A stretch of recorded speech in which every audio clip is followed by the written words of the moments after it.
장막에서 한 날이 궁정에서 첫날보다 좋사오니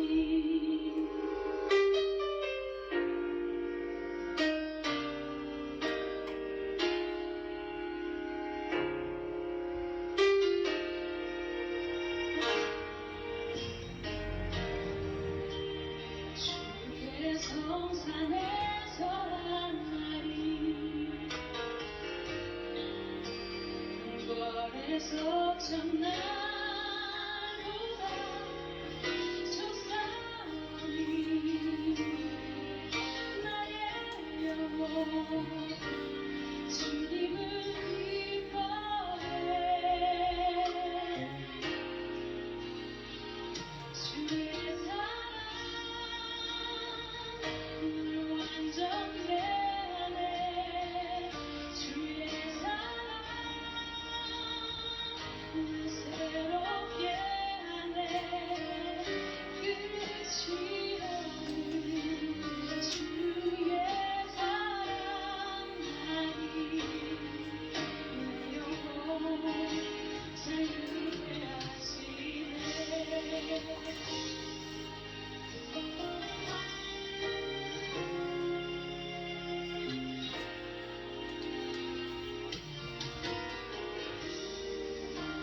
주의 성산에서 한 날이 궁궐에서 첫날보다 좋사오니 나의 영혼 주님을 기뻐해 주의 사랑 완전케 하네 주의 사랑 날 새롭게 하네 끝이 없는 주의 사랑하니 내 영혼 자유케 하시네 주의 사랑 날 완전케 하네 주의 사랑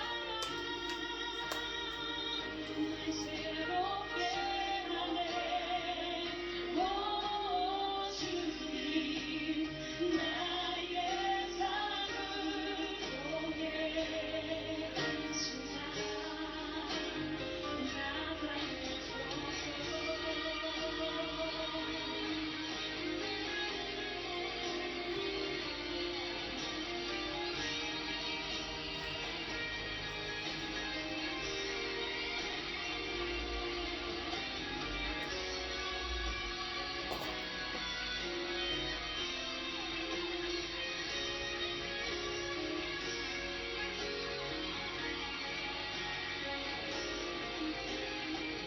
주의 사랑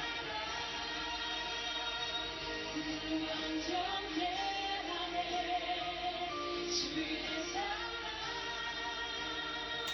날 새롭게 하네 끝이 없는 주의 사랑하니 내 영혼 자유케 하시네 주의 사랑 날 완전케 하네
주님 안에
나 거하리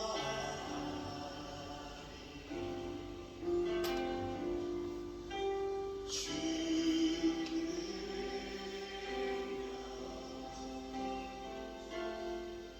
나 잠잠히 믿네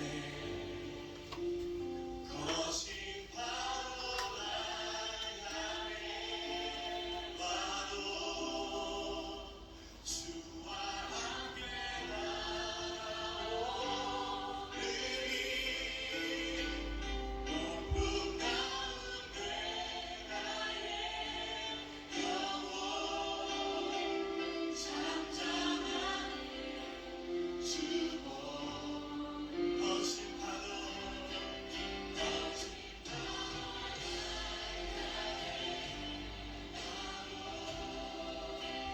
주와 함께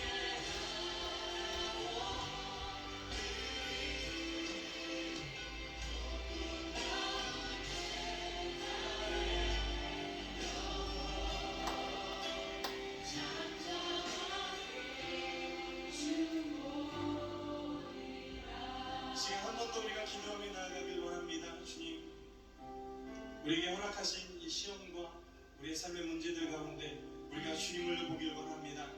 나를 붙드신 전능하신 하나님을 바라보길 원합니다. 주여 내 눈을 들어 주님을 보게 하여 주시옵소서. 나를 붙드신 주님을 향해 내 마음을 드리며 나의 삶을 주님 앞에 맡기도록 나를 이 시간 역사하여 주시옵소서.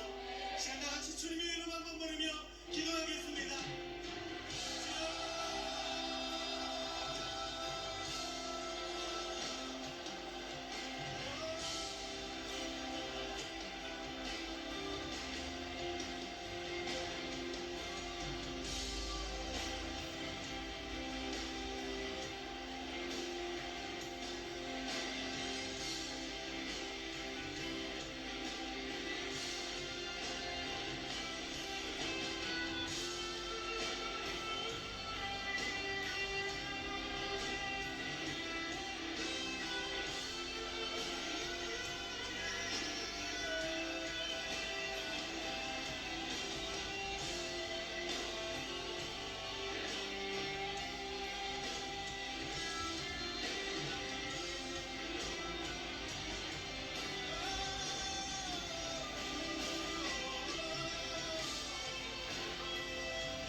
너를 만드신 분, 너를 가장 많이 알고 계시며, 하나님은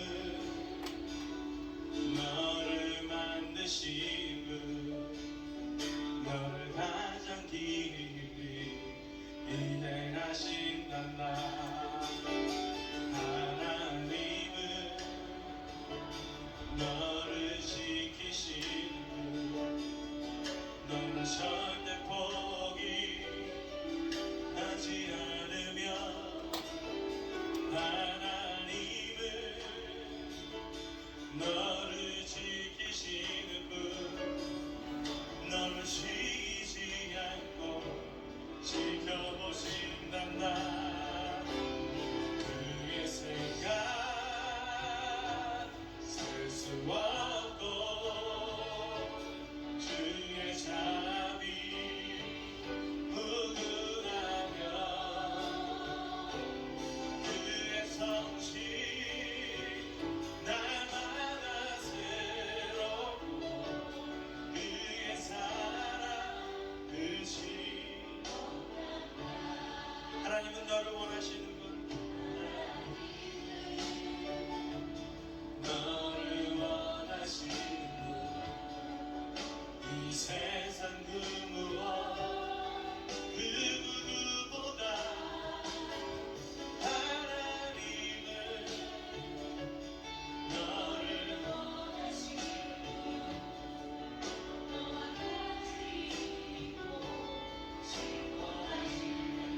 하나님은 너를 인도하는 분, 하나님은 인도하는 분, 광야에서도 폭풍 중에도 하나님은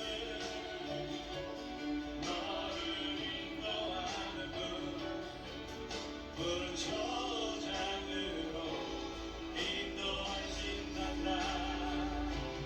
그의 생각 셀 수 없고, 그의 자비 무궁하며, 그의 성실 날마다 새롭고, 그의 사랑 끝이 그의 생각 셀 수 없고, 그의 자비 무궁하며, 그의 성실 날마다 새롭고, 그의 사랑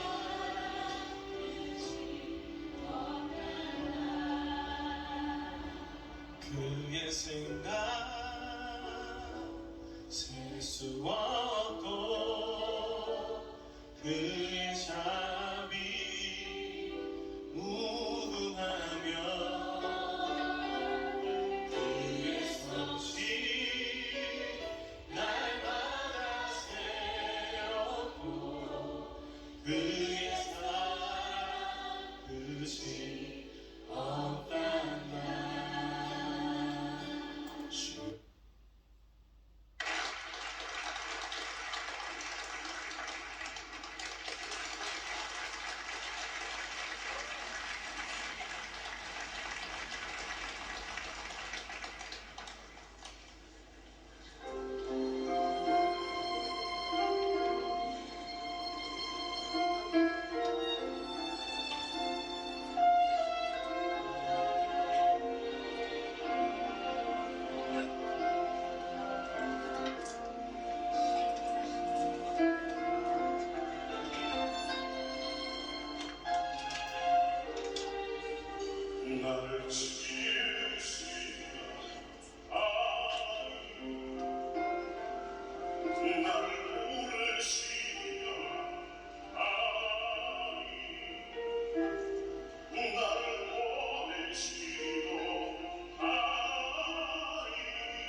9월 28일 3일밤 예배를 시작하도록 하겠습니다. 사도신경 하심으로 신앙 고백하시겠습니다. 전능하사 천지를 만드신 하나님 아버지를 내가 믿사오며 그 외아들 우리 주 예수 그리스도를 믿사오니 이는 성령으로 잉태하사 동정녀 마리아에게 나시고 본디오 빌라도에게 고난을 받으사 십자가에 못 박혀 죽으시고 장사한 지 사흘 만에 죽은 자 가운데서 다시 살아나시며 하늘에 오르사 전능하신 하나님 우편에 앉아 계시다가 저희로서 산자와 죽은 자를 심판하러 오시리라. 성령을 믿사오며 거룩한 공회와 성도가 서로 교통하는 것과 죄를 사하여 주시는 것과 몸이 다시 사는 것과 영원히 사는 것을 믿사옵나이다. 아멘. 찬송가 310장입니다.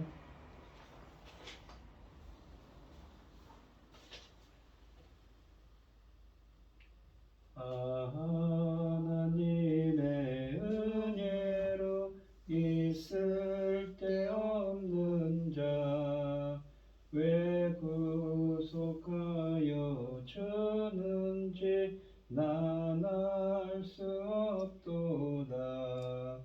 내가 믿고 또 의지함은 내 모든 형편 하시는 주님 늘 보호해 주실 것을 나는 확실히 아네.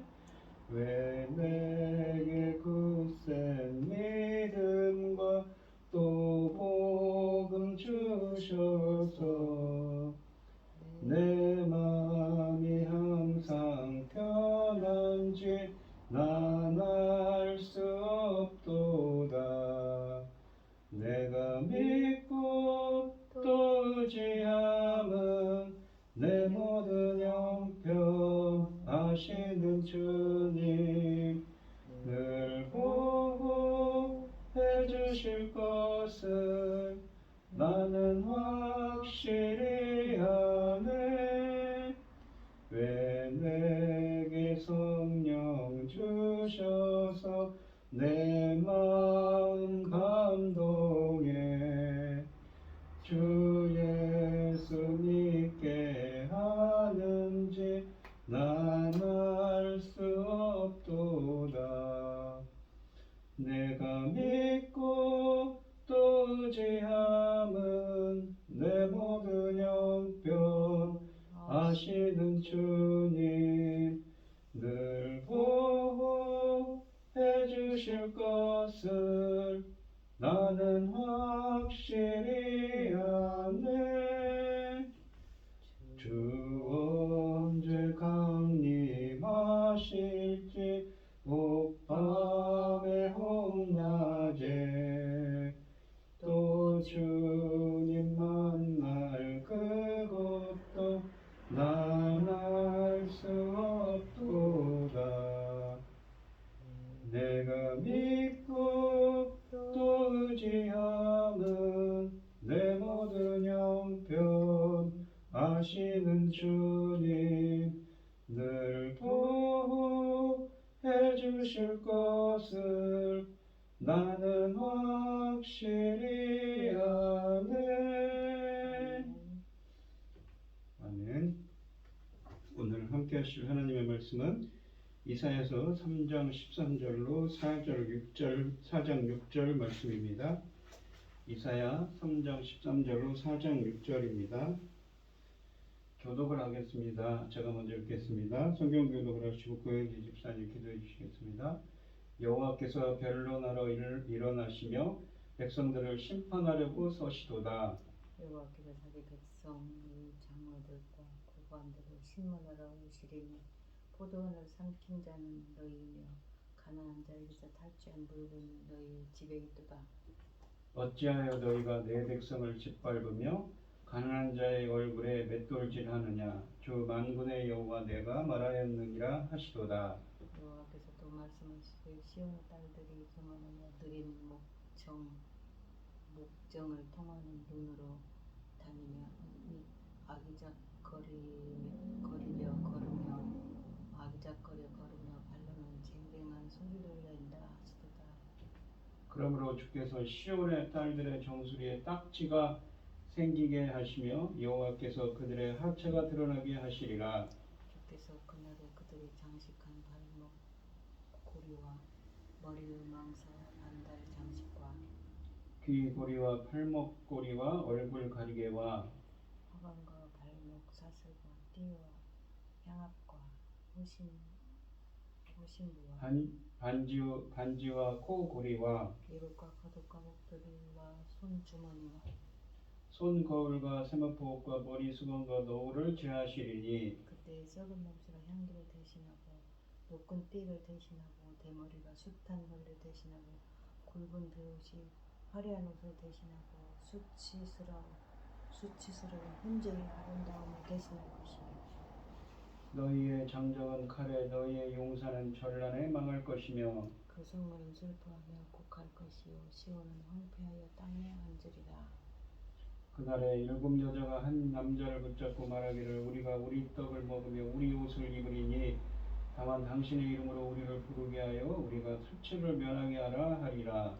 그나라 여호와께서 싸게 아름답고 영화로울 것이요 그 땅에 솟아는 이스라엘 피난한 자를 위하여 영화롭고 아름다울 것이며 시온에 남아있는 자 예루살렘에 머물러 있는 자 곧 예루살렘 안에 생존한 자 중 기록된 모든 사람은 거룩하다 칭함을 얻으리니 이는 주께서 심판하는 양과 소매하는 양으로 시온의 딸들의 더러움을 씻기시며 예루살렘의 피를 끄집어서 정결하게 하실 때가 됨이라.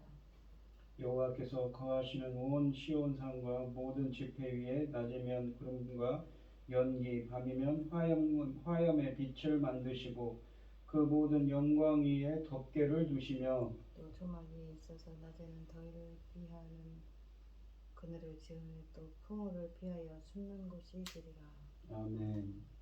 기도하겠습니다. 여호와께 감사하고 그의 이름을 불러 아뢰며 그가 하는 일을 만민 중에 알게 할지어다.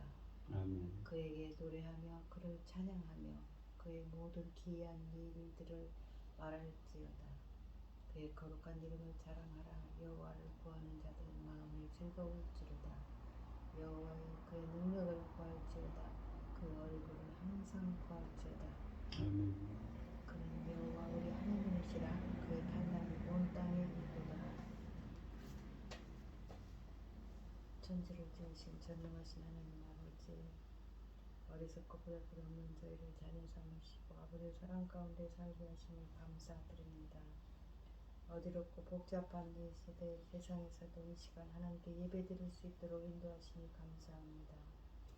주님 오신 지가 2022년입니다. 그러므로 지금은 열매 거둔 시대입니다. 그 열매는 바로 주님 십자가의 죽으심으로 아버지 열려지는 열매들입니다.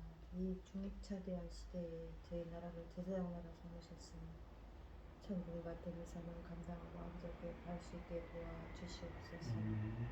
이 중대한 시대에 열매 거둘 말씀을 준비하여 단에 세우신 당신의 사랑하는 종을 세우셨으니 아버지 하나님 이 귀한 말씀으로 아버지 기뻐하시는 열매들이 넉넉히 나오기를 소원합니다. 아버지 도와주시옵소서. 열매들이 넉넉히 나올 수 있도록 도와주시옵소서. 우리에게 주신 사명 감당하고 아버지 앞에 갈 수 있도록 도와주시옵소서. 이 모든 말씀 억만 죄악 가운데서 우리를 구원하여 주신 예수 그리스도 이름으로 기도드립니다. 아멘. 오늘 본문 말씀의 제목은 그날이 오면입니다. 이 시온에 대한 고발과 심판 경고 그리고 이어지는 회복의 메시지를 주시는데 이것은 하나님이 그분의 백성에게 어떠한 삶을 요구하시는지 우리에게 보여주고 있습니다. 이 13절로 3장 13절로 15절 말씀을 보시면 여호와께서 변론하러 일어나시며 백성들을 심판하려고 서시도다. 여호와께서 자기 백성의 장로들과 고관들을 심문하러 오시리니 포도원을 삼킨 자는 너희이며 가난하는 자에게서 탈취한 물건이 너희의 집에 있도다. 여기 보시면 신문하다, 심판하다 하는 거예요. 마치 이 재판장에 오시는 주님이시죠. 어찌하여 너희가 내 백성을 짓밟으며 가난한 자의 얼굴에 맷돌질하느냐? 주 만군의 여호와 내가 말하였느니라 하시도다 라고 하십니다. 드디어 이 하나님의 권력을 남용하여 약자들을 괴롭히고 사람들을 잘못 인도한 지도자들을 심판하기 위하여 주님께서 13절에 임하셨다고 하십니다. 마치 법정에 쓰이는 단어들을 사용하죠. 선지자가 사용하는 이미지는 재판장이신 하나님이 피고인석에 앉아있는 이스라엘의 지도자들을 향해 다가가시는 모습입니다. 신정 통치를 지향하던 이스라엘에서 이 지도자들의 권세는 그들의 것이 아닙니다. 이스라엘의 왕이신 하나님이 그들에게 잠시 위임하신 것이지요. 그러므로 하나님께서 그들의 권력 남용을 책망할 수 있는 권한이 있으십니다. 그들이 남용한 권력이 바로 하나님의 권력이었기 때문입니다. 하나님의 문책은 이 충격적입니다. 내 포도원, 그러니까 유다를 뜻하지요. 하나님의 포도원인 이 유다를 삼킨 자들은 바로 너희들이다 라고 14절에 말씀하십니다. 포도원인 이 이스라엘을 잘 가꾸라며 포도원의 주인이신 하나님이 그들에게 권력을 위임하여 주셨지만 그들은 포도원 주인의 의지와 상관없이 행동했을 뿐만 아니라 오히려 주인의 뜻에 상반되는 경영을 해 포도원을 망쳐버렸습니다. 하나님의 책망은 우리 사역자들을 두렵게 하고 있지요. 무엇이 그들의 이 권력을 남용했다는 사실을 입증하는가요? 선지자는 그들이 가난한 자들에게 착취한 것들로 자신들의 집을 가득 채웠다고 합니다. 무슨 의미인가요? 그들의 밥상에 가난한 자들로부터 착취한 생선이 올라오고 그들의 집은 뇌물과 서민들의 튀는 물로 얼룩진 장식들로 가득하다는 것입니다. 사람들의 눈에는 평범한 부유함으로 심지어 주께서 허락하신 축복으로 보일지 모르지만 이 하나님의 눈에는 억울한 사람들의 피로 얼룩진 부정한 풍요일 뿐입니다. 억울하게 죽은 아벨의 피가 하늘을 향해 부르짖었던 것처럼 약자들이 흘린 무고한 피가 권력자들의 집에서 하늘을 향해 부르짖고 있습니다. 하나님은 권력을 남용하여 남을 착취하는 일을 주님의 백성을 짓밟는 것이라고 15절에 말씀하십니다. 착취는 또한 가난한 자의 얼굴을 맷돌질하는 행위다 라고 15절에 하시는데 얼굴을 맷돌에 가물듯이 이 간다는 것은 부자들과 권력가들이 경제적인 이익을 위하여 가난한 사람들이 지닌 인간의 존엄성까지 파괴하고 있음을 뜻합니다. 하나님의 권력 위임은 책임이지 특권이 아니지요. 근데 그 권력을 지도자들은 남용하고 있었습니다. 권력을 남용하여 약자들을 착취하는 사람들이 하나님의 심판을 피할 수 없는 또 하나의 이유는 그들의 보호자 때문입니다. 구약은 하나님이 가난한 자와 고아와 과부를 특별히 보호하신다고 출애굽기 22장 등에서 분명히 말씀하십니다. 이 세상에서 가장 착취당하기 쉽고 권력에 희생당하기 쉬운 자들을 하나님은 매우 소중히 여기신다는 뜻입니다. 권력이 부패할수록 이들이 가장 쉬운 희생물이 됩니다. 그래서 한 사회나 공동체가 어떻게 이 약자들을 대접하는가는 곧 그 사회와 공동체의 경건성을 말해주는 지표라고 할 수 있습니다. 여기서 묘사된 악한 지도자들의 만행은 주전 8세기 그 당시 실제 상황으로서 이사야 외에 다른 선지자들도 이 아모스 2장 7절이나 미가서 2장 1절 이하 말씀에서 증거하고 있는 것들입니다. 16절로 4장 1절에 보시면 여호와께서 또 말씀하시되 시온의 딸들이 교만하여 느린 목 정을 통하는 눈으로 다니며 아기작거리며 걸으며 발로는 쟁쟁한 소리를 낸다 하시도다. 그러므로 주께서 시온의 딸들의 정수리에 딱지가 생기게 하시며 여호와께서 그들의 하체가 드러나게 하시리라. 주께서 그날에 그들이 장식한 발목고리와 머리에 망사와 반달 장식과 귀고리와 팔목고리와 얼굴 가리개와 화관과 발목 사슬과 띠와 향압과 호신부와 반지와 코골이와 예복과 겉옷과 목도리와 손주머니와 손거울과 세마포 옷과 머리 수건과 너울을 제하시리니 그때 썩은 냄새가 향기를 대신하고 노끈이 띠를 대신하고 대머리가 숱한 머리털을 대신하고 대머리가 숱한 머리털을 대신한다는 것은 그리고 굵은 베옷이 화려한 옷을 대신하고 이 대머리라는 표현과 굵은 베옷이라는 건 뭐냐면 기쁜 슬픔을 뜻합니다. 이 수치스러운 흔적의 아름다움을 대신할 것이며 굵은 슬픔 또는 이 무엇입니까? 깊은 회개를 뜻하는 여기서는 슬픔을 뜻하지요.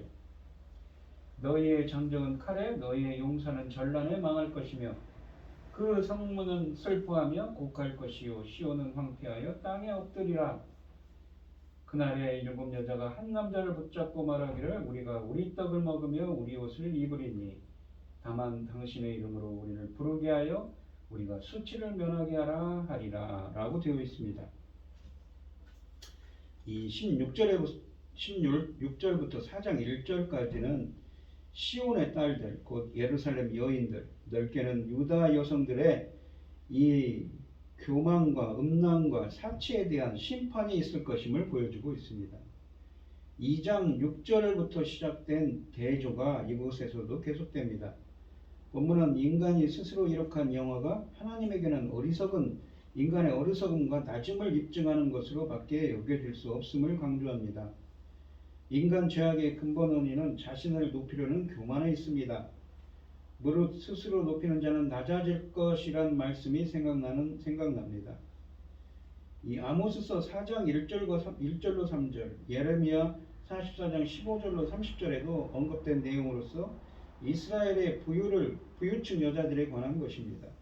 선지자는 교만과 오만으로 가득 찬 여인의 모습을 아주 적나라하게 16절에 묘사합니다. 시온의 딸들이 교만하여 느린 목, 정을 통하는 눈으로 다니며 아기작거려 걸으며 발로는 쟁쟁한 소리를 낸다 하시도다. 유다의 여인들의 모습은 사람들에게는 요염하게 걷는 여인의 것이었지만 하나님의 눈에는 요란한 창녀의 모습에 불과합니다. 이 이야기는 상반된 관점에 관한 것입니다. 하나님의 관점과 인간의 관점은 이처럼 다를 수 있다는 것이지요. 선지자가 지적하는 이 신체 부위들을 생각해 보십시오. 머리, 끝, 목, 눈, 그러니까 이 눈에서 발끝, 걸음, 발까지 온갖 오만과 불순으로 가득 차 있습니다. 하나님의 심판을 피할 수 없는 모습입니다. 하나님이 요란스러운 창녀들 같은 이스라엘 상류층 여인들에게 보는 이들로 하여금 혐오감을 갖게 하는 것으로 심판하신다고 3장 17절에 말씀하십니다. 하나님이 눈에 가장 띄는 이마에 딱지, 중기가 생기게 하실 것이라고 하십니다. 이 이마라는 건 정수리라고 번역되어 있는 이 번역본들이 있지만 히브리어 단어로는 이마가 맞습니다. 사람의 머리에서 가장 잘 보이는 부분이 이마이기 때문이지요. 또한 딱지는 레위기 13장 2절 등에서 문둥병으로 일그러진 살을 뜻합니다. 상황이 어렵게 되면 여인들이 요염한 자태를 갖기 위하여 온갖 노력과 치장을 했음에도 불구하고 남자들은 이들을 보자마자 매력을 느끼기는커녕 이마에 있는 문둥병 딱지를 보고 혐오감을 갖게 될 것입니다. 또한 하나님이 문둥병 딱지가 들어선 여자의 이마가 아주 잘 보이도록 삭발을 하게 하십니다. 한글 성경은 하나님이 그들의 하체를 드러낼 것이라고 번역하고 있는데 이는 히브리어 단어를 잘못 번역한 것입니다. 히브리어 원문으로는 하체가 아니라 머리, 이마를 뜻합니다. 이마가 첫 번째 의미의 이마에 붙은 딱지와 더 정확한 평행을 이룹니다. 선지자는 잠시 노래를 멈추고 당시 상류층 여인들이 치장하기 위하여 사용했던 온갖 장신구들을 나열합니다. 이 목록에 나열하고 있는 온갖 장식물들의 정확한 번역과 용도를 파악하는 것은 어려운 일입니다. 그러나 선지자가 선포하는 메시지는 분명하지요. 하나님이 모든 치장들을 그들의 몸에서 제거하여 거의 나체로 만들 것이다. 본문이 나열하고 있는 장식품들을 생각해 보십시오. 당시 상상을 초월하는 사치품들입니다. 발목걸이, 머리에 망사, 반달장식, 귀고리와 팔목걸이, 얼굴 가리개와 화관, 발목 사슬과 띠, 향압과 호신부, 반지와 코골이, 예복과 겉옷, 목도리와 손주머니, 손거울과 세마포, 머리수건과 너울 등입니다. 2장 22절에서 인생을 의지하지 말라고 하셨는데 그 이야기가 계속되고 있습니다. 하나님이 상류층 여인들의 자신들을 돋보이게 하기 위하여 치장하고 의존했던 모든 것을 벗기신 후 그들에게는 무엇이 남았을까요? 24절에 보시면 하나님이 상류층 여인들에게서 모든 장신구를 벗기신 다음 그들에게 착용할 다른 치장을 주십니다. 썩은 냄새와 향, 노건과 띠, 대머리와 숱한 머리털, 붉은 베옷과 화려한 옷, 수채스러운 옷과 아름다움이 그것입니다. 이 대체된 이 치장들은 전쟁에서 패한 나라의 백성이 포로로 끌려가는 모습을 상징합니다. 썩은 냄새, 노건, 대머리, 굵은 베옷, 수치스러운 흔적 등은 모두 포로 생활과 연관되어 해석될 수 있기 때문입니다. 선지자가 유다가 전쟁에 패한 후 있을 일을 이렇게 예언하고 있다면 이 여인들이 이렇게 초라하게 끌려가기 전에 이미 전쟁과 연관된 온갖 만행이 저질러진 후에 이를 것입니다. 오늘날의 귀족들이 머지않아 포로가 되어 끌려갈 것을 지금 그 당시에 있는 귀족들이 포로로 끌려갈 것을 이사야 선지자는 예언하는 것이지요. 이것이 바로 하나님을 버리고 인간을 의지하는 교만한 사람들의 종말입니다. 지금까지 선지자는 이스라엘의 상류층 여인들이 포로가 되어 끌려갈 것이라고 경고했습니다. 25절에부터 어떻게 이런 일이 그들에게 임할 것인가를 말씀하십니다. 이사야는 무시무시한 전쟁이 하나님의 심판이 되어 이스라엘을 삼킬 것이라고 25절, 26절에 말씀하십니다. 이 전쟁에서 이스라엘의 용사들이 대부분 죽을 것입니다. 이스라엘에게 임할 전쟁이 얼마나 무시무시하고 가혹한 전쟁인지 전쟁이 끝난 후 남자 대 여자의 비율이 1대 7이라고 합니다. 그만큼 남자가 귀하게 될 것이라는 사실을 강조하고 4장 1절 말씀에서 이러한 사실을 강조하고 있습니다. 이 4장 2절로 6절 말씀을 보시면 그날의 여호와의 싹이 아름답고 영화로울 것이요 그 땅에 솟아난 이스라엘의 피난한 자를 위하여 영화롭고 아름다울 것이며 시온에 남아있는 자, 예루살렘에 머물러 있는 자, 곧 예루살렘 안에 생존한 자 중 기록된 모든 사람은 거룩하다 칭함을 얻으리니 이는 주께서 심판하는 영으로 소멸하는 영으로 시온의 딸들의 더러움을 씻기시며 예루살렘의 피를 그 중에서 정결하게 하실 때가 되리라. 여호와께서 거하시는 온 시온산과 모든 지폐 위에 낮이면 구름과 연기 밤이면 화염의 빛을 만드시고 그 모든 영광 위에 덮개를 두시며 또 초막에 있어서 낮에는 더위를 피하는 그늘을 지으며 또 풍요를 피하여 숨는 곳이 되리라 라고 말씀하십니다. 이 4장 2절로 6절은 예루살렘이 평화의 시대를 맞게 된다고 하십니다. 하나님은 이스라엘이 죄에 대한 대가를 치르고 나면 그들을 위하여 새로운 시대를 열어 주실 것이라고 하십니다. 이스라엘의 복된 미래에 대해 노래하는 본문에서 이사야서 뿐만 아니라 성경 전체에서 전개되는 여러 가지 중요한 테마가 한데 모여 있습니다. 종말론, 메시아, 남은 자, 회복, 거룩, 출애굽 사상 등입니다. 이 선지자는 다가오는 메시아의 통치를 가장 중요한 테마로 부각시키며 본문을 전개합니다. 이스라엘은 죄를 지어 열방으로 끌려가서 다시 노예로 살아가야 하는 신세가 되었습니다. 이후 그들이 죄값을 모두 치른 다음에 경험하게 될 새로운 출애굽, 제2의 출애굽은 과거에 하나님이 모세를 통해 이루신 첫 번째 출애굽보다 훨씬 더 이 인격적인 면모를 갖추고 있습니다. 1절에 그날이라는 표현은 무엇입니까? 바로 주님이 임하시는 날, 여호와의 심판의 날을 뜻하며 더 나아가 여호와의 영광이 회복되는 소망의 날을 의미하기도 합니다. 그러니까 주님이 임하셔서 한쪽에서는 구원과 한쪽에서는 심판이 일어나죠. 열방으로 끌려간 이스라엘이 돌아올 때는 전에 없었던 큰 은혜를 경험하게 될 것임을 암시합니다. 2절 말씀을 보시면 하나님이 주의 백성을 회복시키는 일은 여호와의 싹을 통하여 시작됩니다. 여호와의 싹이라는 표현은 메시아를 뜻하는 말입니다. 이스라엘을 회복시킬 메시아를 상징한다고 이 스갈에서 3장 8절이나 이사야서 11장 1절에도 비슷한 표현들이 있습니다.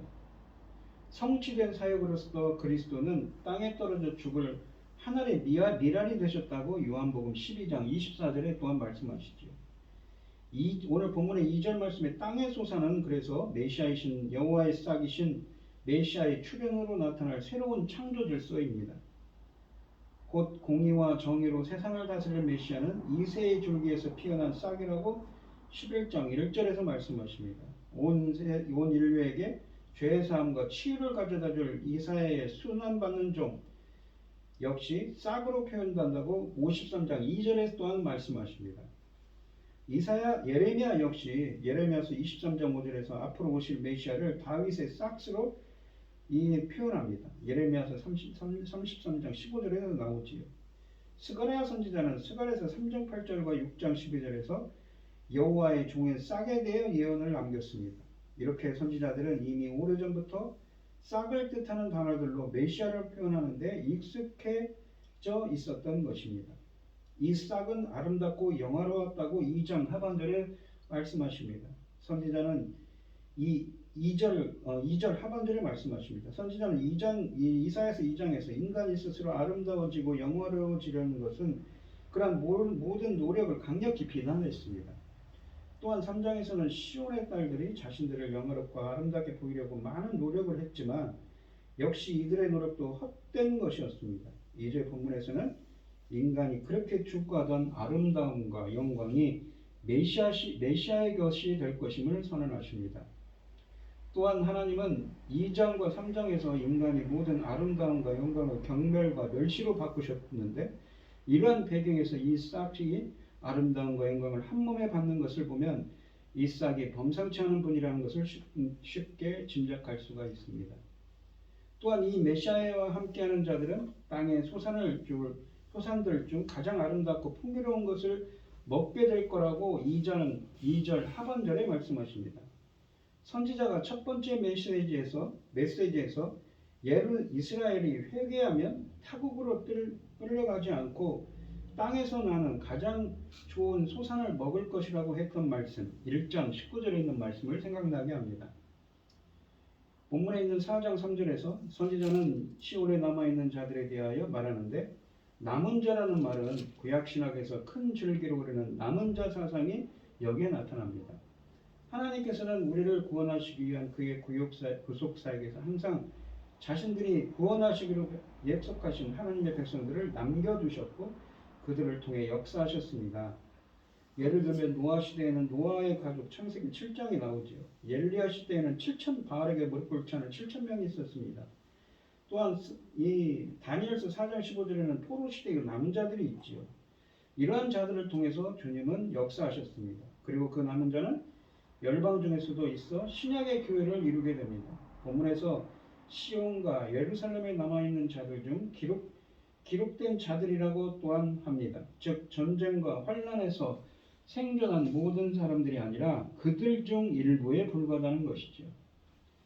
그들은 하나님께로부터 거룩하다고 칭함을 받습니다. 이들은 하나님이 거룩하게 하신 자들, 구별한 자들이란 뜻입니다. 주변 사람들과 다른 생활 방식에 따라 사는 거룩한 사람들입니다. 선지자는 3절에서 또한 이들의 이름이 책에 기록되어 있다고 했습니다. 성경은 종종 주의 백성의 이름을 담고 있는 생명의 책을 성경 곳곳에서 언급하고 있습니다. 이 메시아를 뜻하는 싹이 시온과 예루살렘에 남아있는 자들 중 하나님이 거룩하게 하신 사람들 가운데 오면 어떤 일이 일어나는가요? 메시아가 오면 시온의 딸들의 더러움을 씻기실 거라고 4절에 말씀하십니다. 예루살렘의 피를 정결케 할 때가 온 것입니다. 메시아는 이 사역을 어떻게 하는가요? 심판하는 영과 소멸의 영으로 이스라엘을 정결케 한다고 하셨습니다. 선지자는 본문에서 메시아가 성령으로 죄를 심판하기도 하고 정결하게 씻는 날이 오고 있다고 선언하십니다. 메시아의 사역으로 죄가 해결된 후에는 하나님의 영광이 거룩하신 하나님의 백성들과 함께한다고 5절과 6절에서 말씀하십니다. 하나님이 거하시는 시온산이 영화롭게 도는 장면이 연출되고 있습니다.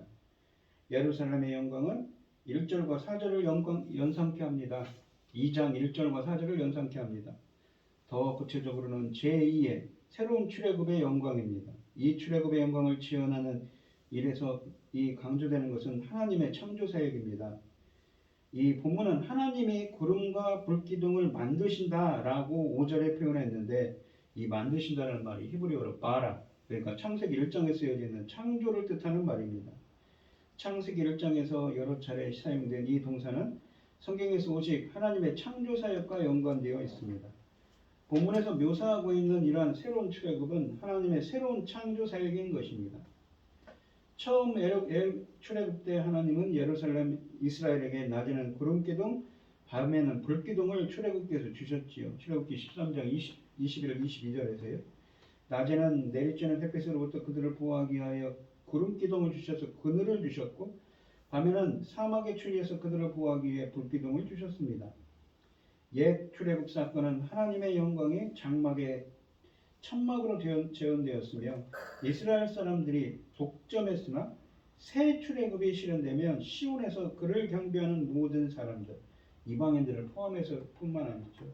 그들을 모든 사람들에게 장막을 치실 것입니다. 여기 보시면 이사야서 4장 5절에 보시면 덮개를 주시니 그 모든 영광 위에 덮개를 둔다고 할 때 이 덮개는 말이 히브리어를 찾아봤는데 이게 출애굽기에는 쓰이지 않았습니다. 하지만 이거를 이 70인역으로 번역할 때 스캐네, 이게 스캐너 장막을 치다는 말의 합성으로 되어 있습니다.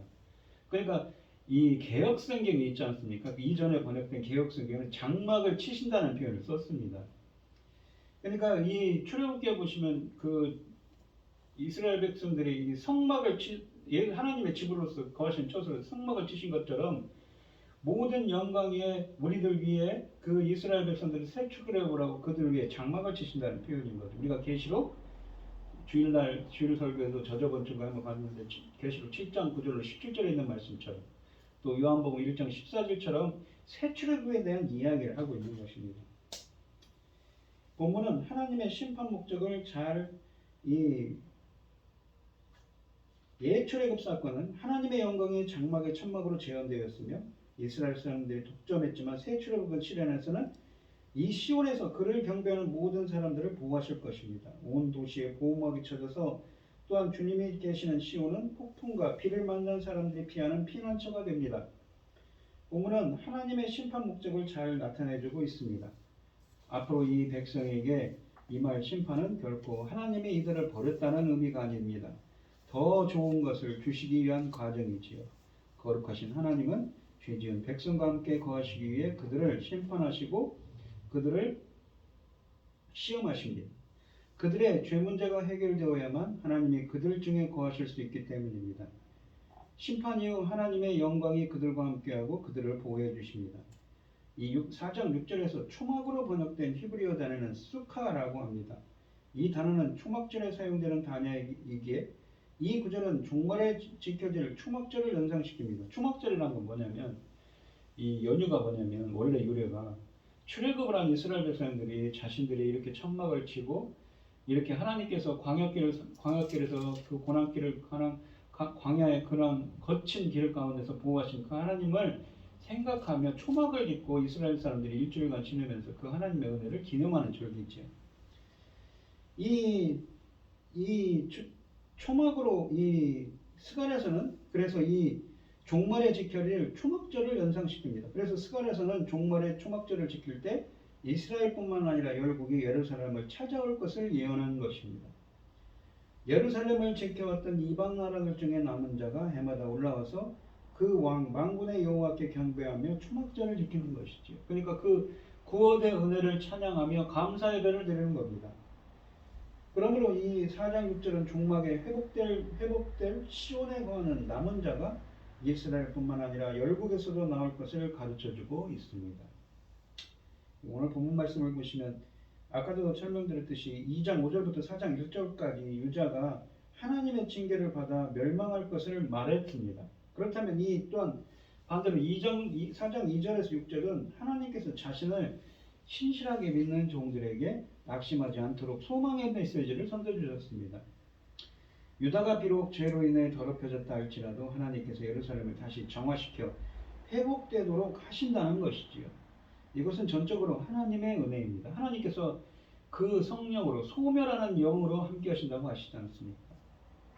또한 3장 16절에서 시온의 딸들이 교만하다고 하시는 것처럼 이 4장 1절까지에서는 교만에 초점을 두었다면 2절과 이 4장 2절에서 6절은 오직 겸손한 자만이 종말에 회복된 시온에 들어갈 것을 강조합니다.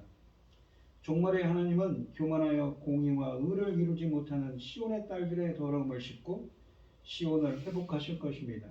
시온의 백성의 부정함을 씻고 남은 자들이 시온에 들어오게 될 것이라는 뜻입니다. 이때 시온의 남은 자들은 교만의 죄를 떨쳐버리고 하나님을 전적으로 의지하는 겸손한 자들입니다. 하나님은 겸손한 남은 자를 거룩하게 하실 것입니다. 그들을 이렇게 제2 출애굽, 새로운 출애굽으로 이끌 것입니다. 이사야에서 남은 자 사상은 기본적으로 고난을 통과하면서 하나님을 의지하는 겸손한 자, 가난한 자입니다. 또한 시편에서도 가난한 자, 겸손한 자가 하나님을 바라며 의지하는 자로 묘사되는 것과 같은 맥락입니다. 심판은 정화의 과정입니다. 그리고 소멸은 새 창조의 기초입니다. 그날이 오면, 그러니까 주님의 임하시는 날이 오면 하나님은 심판과 소멸의 영으로 부정한 시온의 딸들을 씻어 정결하게 하실 것입니다. 심판으로 황폐한 땅에 거룩한 하나님 여호와의 싹이 돋고 남은 자들을 위한 풍성한 열매가 맺힐 것입니다. 하나님이 약속하신 그날은 그리스도를 통해 성취되었습니다. 십자가의 피로 온갖 죄를 씻고 우리를 영광의 처소로 인도하시는 그리스도의 은혜와 사랑이 함께하는 여러분들이 되시기를 바랍니다. 오늘 본문 말씀을 보시면 그날이 오면이라는 주제로 이야기를 전했습니다. 당시에 이사야 선지자를 통해 교만한 이스라엘의 그 부인들, 귀부인들, 요염하고 사치스러운 그 사람들을 통해 부요한 자들을 통해서 그들에게 임할 심판을 말씀하십니다. 하지만 겸손한 자들은 어떻습니까? 그 심판 가운데서도 주님께서 그 성령을 보내셔서 정결케 할 것이고 그들을 새 출애굽으로 이끌어서 주님의 영광으로 주님의 그 영광 위에 이 새 출애굽으로서 주님의 시온 땅으로 우리가 계시록에 나오는 새 예루살렘으로 이끌 것이라고 영적 이스라엘 백성들에게 그러한 은혜가 임할 것이라고 하십니다. 본문에 있는 것처럼 우리 성도님들도 주님의 임재하셔서 우리들이 정말 겸손한 자들이 되어서 이러한 주님의 영광과 함께할 수 있는 은혜가 함께할 수 있도록 주님께 항상 그러한 은혜가 함께하는 여러분들이 되게 해달라고 항상 기도하는 그러한 은혜가 함께하는 여러분들이 되시기를 축원드리겠습니다. 기도하겠습니다. 하나님 아버지 감사합니다. 이사야 선지자를 통해서 주님은 말씀하시지요. 이스라엘 백성들의 그러한 죄악 가운데 있어서 그들을 이렇게 심판할 것이지만 반면에 또한 회복의 말씀을, 구원의 말씀을 말씀하십니다. 겸손한 자들에게 그러한 은혜가 임하셔서 그 예수 그리스도의 그 여호와의 싹이신 예수 그리스도의 은혜로 말미암아 죄를 정결케 하시고 그들을 영적 이스라엘 백성으로 삼으시고 열방을 하나님의 그 성전으로 시온으로 이끌 것임을 말씀하십니다. 영원히 주님과 함께하고 주님이 보호해 주실 것을 말씀하시지요.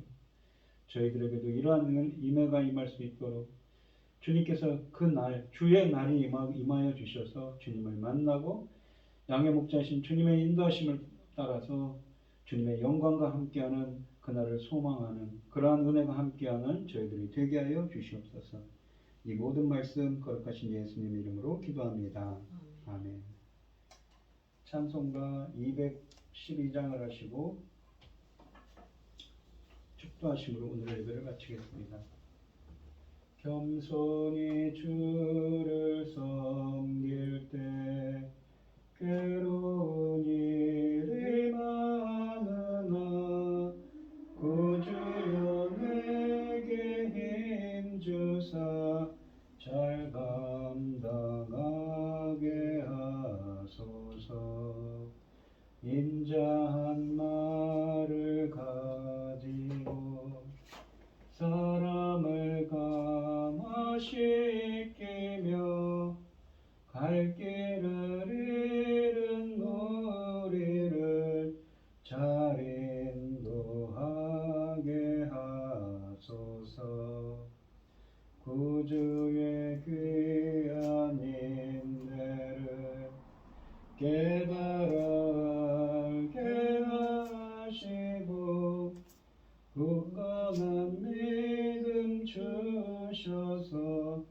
늘 승리하게 하소서. 장래의 영광 비추사 소망이 되게 하시며 구주와 함께 살면서 참 평강 얻게 하소서. 아멘. 이제는 주 예수 그리스도의 은혜와 하나님의 극진하신 사랑과 성령의 교통하심이 성도들 머리머리 위에 이제로부터 영원히 함께 있을지어다. 아멘. 아멘. 아버지의